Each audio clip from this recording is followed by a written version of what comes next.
demonizer. Dédomiseur, je pratique. Le dédomiseur. Frank, le dédomiseur. OK, on va commencer avec ça. Dédomiseur. OK, commence avec Frank, le dédomiseur. Salut, mon Frank. Bon matin.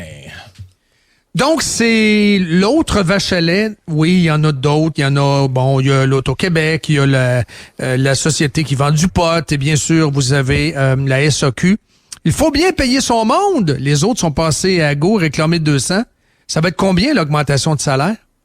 Ils n'auront pas moins, là. Ils n'auront pas moins. Ils voudront pas avoir moins, Frank, là, à SAQ, là. Ben, écoute, comme disait David Descoteaux il n'y a pas si longtemps que ça, quand on parle de vache à lait, il faut toujours se demander c'est qui se fait traire. Hein? Mais j'en ai plus de lait joie le vert, ça sort en poudre. C'est ça l'affaire. Poudre! C'est que s'il y a du lait quelque part, il y a quelqu'un qui se fait traire et la personne qui se fait traire, c'est vous. On va régler ça très simple. Puis, by the way, ça fait longtemps qu'il y a des études qui ont été faites par l'IEDM, entre autres, puis même il y avait HEC aussi qui avait fait là-dessus, quelque chose là-dessus, mais à l'IEDM, c'était, entre autres, Feu Germain Belzile qui avait écrit là-dessus, même dans le début des années 2000. Ce n'est pas vrai que la SAQ est une vache à lait pour l'État. Il y a des exemples ailleurs, notamment au Canada, en Alberta, où le secteur de l'alcool a été, le monopole a été démantelé et où l'État retire même plus de revenus uniquement par la taxation des bouteilles qui sont vendues dans d'autres endroits. Tu sais, je veux dire, c'est une légende urbaine que les gardiens du donjon aiment raconter. Là, quand ça rapporte de l'argent, ça nous rapporte de l'argent. Ouais, mais c'est vous autres qui payez. Là. Tu sais, je veux bien là, que ça rapporte de l'argent, mais d'un, c'est pas vraiment vrai tant que ça. Là. Si tu regardes l'argent qui est renvoyé, on parlait dans 2020, je pense que c'était 1,2 milliard. 1,2 milliard, je pense que c'est même pas une semaine de système de santé. Là. Au vu de la quantité de bouteilles qui se vend par année, ça peut très bien, ce montant-là, être cherché par les taxes et les taxes qui sont mises sur les bouteilles qui seraient vendues en épicerie ou en dépanneur ou dans des commerces qui pourraient émerger si on libéralisait ce marché-là. D'ailleurs, ça fait des années et des années qu'on joue dans ce film-là. Vous avez juste les auditeurs à chercher sur votre Google SAQ grève. Écoute, c'est des grèves en 2004, 2005, 2018, 2021. Là, on repart là-dedans encore. C'est systématiquement toujours la même histoire, toujours les mêmes prétextes qui sont invoqués. Et à toutes les fois, ben c'est nous autres, comme à chaque place qui a un monopole, c'est nous autres qui est pris en otage par ça. Ouais, c'est pas si grave que ça, t'as juste à acheter du vin à l'épicerie. OK, parfait, mais c'est pas ça le point. C'est que il y a un service qui est donné par un monopole. Puis quand le monopole décide qu'il marche pas, ben toi, tu te prives du service. Ça a été ça avec l'éducation des kids. C'est ça avec avec la SAQ. Tu sais, quand Sauf que là, il y a des cadres qui vont travailler sur le plancher. Là. Comme la dernière, moi, je me souviens, il y a des cadres qui... Il y a moins de monde, là, mais les gens qui veulent acheter du gin, ils vont pouvoir y aller pareil. Ouais, mais est-ce que vous vous rappelez la dernière fois comment on se faisait accueillir quand on y allait? Ah non, les gens qui faisaient du piquetage, là. C'est pas le fun. Là. Moi, j'ai pas d'affaire à gérer ça. Mais nous autres, on n'a pas d'affaire à gérer ça. Puis l'affaire, c'est que en plus, il y a eu plusieurs sondages au fil du temps qui ont été faits et les Québécois ont toujours été en faveur de démanteler ce monopole-là. J'en ai un ici, en plus, c'est drôle, ça me ramenait dans le passé. C'était un article écrit par Pierre Couture, dans le temps qu'il était dans le journal de Montréal, où on nous disait 71% des Québécois souhaitent la fin du monopole de la SAQ. Donc, il y avait un sondage qui avait été fait à l'époque. 7 sur 10 étaient en faveur qu'on puisse vendre les produits de la SAQ dans les dépanneurs, dans les épiceries. Et même 84% des répondants étaient favorables à ce qu'on puisse acheter nos produits ailleurs au Canada sans passer par la SAQ. Donc, si vous voulez acheter à la LCBO ou en Alberta ou peu importe, les gens sont en faveur de ça. Et les gens étaient tellement en faveur de ça, c'est ce dont je vous parle, c'est en 2017, que la CAQ, imaginez-vous donc, ça nous ramène toujours à eux autres, la CAQ, en 2018, la CAQ s'engage à mettre fin au monopole de la SAQ. Donc, c'était François Bonnardel à l'époque, en 2018. Donc, juste avant de se faire élire, si elle forme le prochain gouvernement, en octobre prochain, la coalition Avenir Québec a l'intention de mettre fin au monopole de la Société des alcools du Québec. C'est des menteurs, Joël Vert, des menteurs. Des menteurs!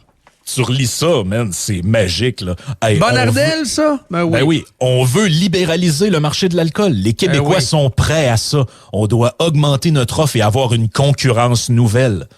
C'est important que les Québécois puissent profiter de l'offre mondiale de vins et de spiritueux qui est beaucoup plus large que celle offerte par la SAQ, a fait valoir le député caquiste. Une promesse parmi d'autres promesses et d'autres promesses rompues. Puis après, les politicos vont se dire, voyons donc, les citoyens sont donc bien bêtes avec nous autres. Quand ils viennent au bureau, là, ils sont donc bien bêtes. Ouais, mais regardez-vous acheter un miroir. Ça, c'est un exemple parmi d'autres de politicos menteurs en série. Ah non, Serial liars. Puis en plus, moi, ce qui me fait le plus capoter quand on parle de ce sujet-là, c'est que, écoute... Je les avais pas cru dans le temps. Je les avais pas cru. Ben non, c'est pas grave, ils l'ont dit pareil. On les croit plus. Ils l'ont dit pareil. Puis, tu sais, je veux dire, c'est eux autres qui se sont engagés à ça. Là. Ça a pris 3 mois, finalement, avant ils revirent de bord. Non, finalement, c'est bien correct. Là. Le monopole, les Québécois aiment ça. Les Québécois aiment ça. Qui aime ça? Je veux dire, c'est... Puis, tu sais, quand je parlais de se faire traire, là, il y a pas si longtemps que ça, on avait des gens qui voulaient traîner en commission parlementaire puis quasiment en cour martiale, l'Oblast et Métro. Là. Parce que là, on nous disait, hey, eux autres, c'est pas drôle, ils font. Ah, c'est bon, ça. Ouais. Eux autres sont greedy. Qu'est-ce que ça veut dire en français, greedy? Parce que c'est important de parler bien français pour que les gens. Ce sont des gens avares. Hein, ils sont avares. Donc, pourquoi ils sont avares? Ben, ils nous ont augmenté les produits qu'ils nous vendent, là, de des fois 7, 8, 10%. Et ça, là, c'est inconcevable parce que, bon, il y a de l'inflation, mettons, à 8. Ils ont augmenté le prix de 10. Donc, il faut les traîner en commission parce que ces gens-là, ce sont des voleurs et des profiteurs de la pauvre classe inférieure, classe moyenne. Gabriel Giguère de l'IEDM, l'année passée, avait sorti un papier dans l'IEDM qui nous parlait de la majoration que fait la SAC sur les bouteilles. OK, vous allez tomber en bas de votre chaise, les chiffres sont écrits. Bon, ouais, j'aime ça. Pour la première tranche de 5 $, OK, vous achetez une bouteille de vin, une bouteille de whisky, tout ça, la première tranche de 5 $. La SAQ applique une majoration de 134,5 %. Cette majoration diminue à 91 % pour la prochaine tranche de 1,25, puis à 50 % pour les prochains 8,33. Elle remonte ensuite à 75 %. Donc, exemple concret, pour un vin que vous payez 12 $, la SAC et les taxes, le gouvernement, se prennent 9,5. C'est 76 % du prix de la bouteille. Pour un vin payé 20,95, ils se prennent 13,56. Et mettons qu'on va dans l'ultra haut de gamme, là, pour un vin que vous payez 600$, ils se prennent 300$. Excusez-moi, là, mais est-ce qu'une compagnie privée peut faire ça au Canada sans se faire amener devant le comité parlementaire avec les... vous êtes versé combien? Hey, on l'a vu, là, Alexandre Boulris qui demande aux gars de l'Oblast puis aux gars de Métro. Ouais, c'est quoi votre salaire, vous, cette année? Vous trouvez pas ça indécent, les bonus que vous avez eus? Puis on nous dit que le prix, les hausses de prix à l'épicerie... Alors qu'on donne au boss farci, là, 500 000 son salaire. Il y a personne qui a remis ça en cause, d'ailleurs, hein? Non. Le boss de Monopole. Ouais, le boss de Métro a ci, le boss de l'Oblast a ça. Mais M. Farcy, qui vient d'arriver à la tête de la SAQ, allez voir son salaire. C'est complètement indécent, là. Mais le gars, il n'y a pas de compétition. Il gagne 528 215 $, une augmentation de 13,5 % de plus que Mme Dagenet qui était avant lui.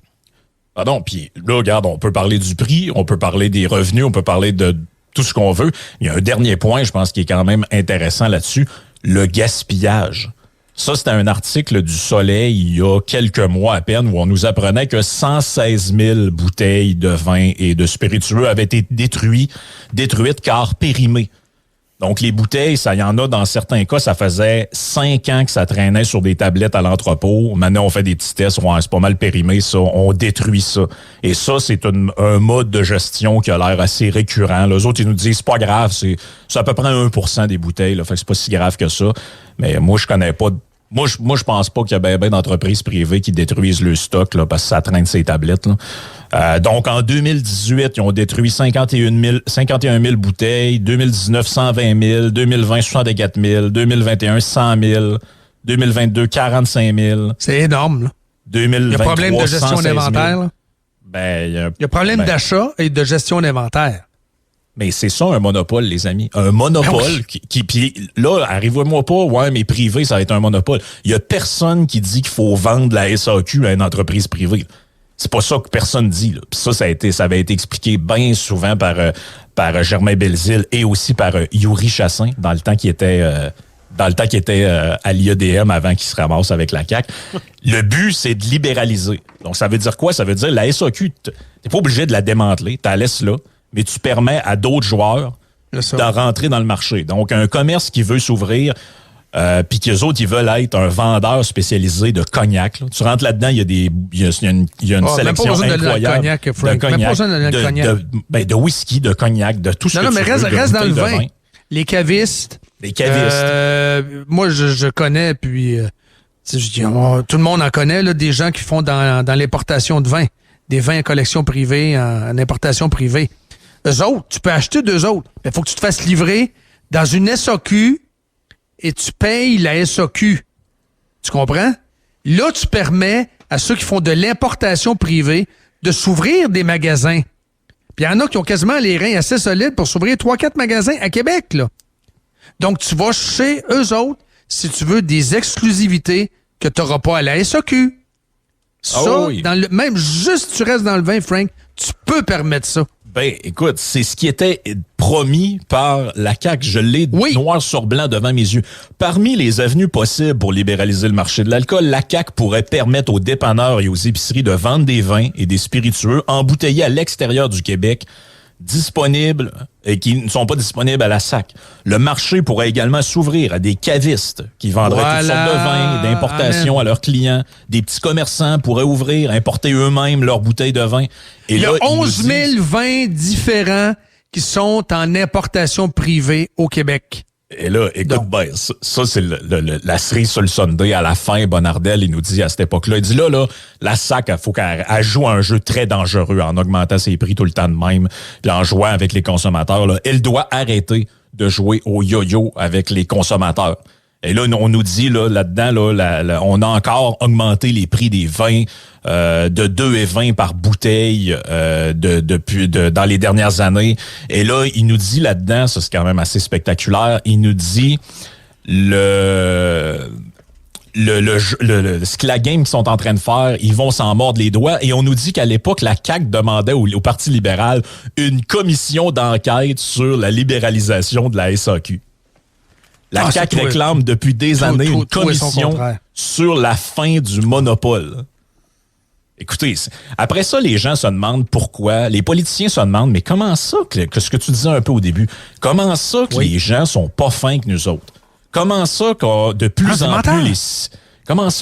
en plus les citoyens, là, ils ont le mort aux dents, puis sont agressifs. Oui, mais vous nous remplissez comme des cruches vides à tout bout de champ. Si on est élus, nous autres, on va faire ça. Rendu au pouvoir, non, finalement, on a pensé à ça. Hey, le site web sur les trop perçus d'Hydro-Québec, la fin du monopole de la SAQ.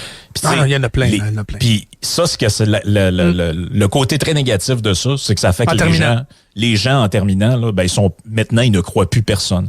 Peu importe qui arrive, qui dit, regarde, moi, je vais faire ça, puis ça jase entre eux autres autour de la table. De toute façon, mec, soit élu, ils feront rien de ça. C'est ça. Puis ça crée une contamination croisée, là. Quand tu as des politicos qui mentent dans un niveau donné, ça vient contaminer le municipal.